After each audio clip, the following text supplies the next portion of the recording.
Į Lietuvą trankiai atkeliavo pavasaris. Šiek tiek anksčiau negu turėtų pagal kalendorių, vis dėlto jis jau čia. Labai gerai jaučiamas gamtoje, su gervių klyksmais, ištirpusių sniegų, saulės blyksniais. Todėl kviečiame į Neries regioninį parką ir kartu sutiksim pavasarį ir palydėsime geologo kelionės į pirmąją šių metų ekspediciją Kipre. Na ir pasižiūrėkim, kaip keistai atrodė mūsų kvietimas vasario pradžioje. Vienas įspūdingiausių turbūt Lietuvos upelių, jautiesi kaip būdamas tokioje Skandinavijoje. Jos raunumas yra grinai kalnų upė.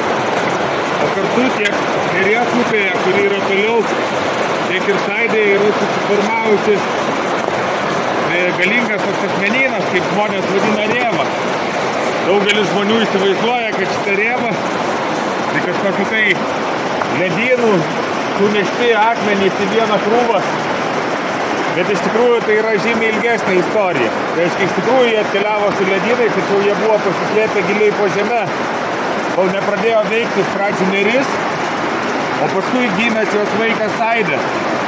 Ir kartu plaudami smulkesnės dalelės, jie tas dalelės, kurių nepanešė, paliko čia. Ir čia dabar mes galim stebėti šitą tokį gamtos stebuklą, apaugusi gražiais ledukais, varvekliais, ledinukais. Kažkokia tai sniego karalystė, tai ją norime pakviesti, pakeliauti, sužinoti visas šitas paslaptis, kaip visą tai susiformavo, susidarė. Galų gale sužinoti gal kažkokių ir mitologinių aspektų. Visą tai pakalbėsime savo pasivaikščiojime. Iki, bičiuliai! Sniego karalystės jau tikrai nebus, tačiau geologinė informacija niekur nedingsta.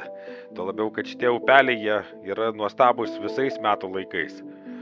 Taigi šį sekmadienį 10 valandą susitinkame prie Rykantų pašto, kuriame iškeliausime į maždaug 10 km žygį, kuriame aplankysime Saidės upelį, keliausime palei Neries krantus, kol pasieksime ypatingą Vilsos upelį, kuriame yra susiformavę vieninteliai Lietuvoje esantis natūralūs kriokliai.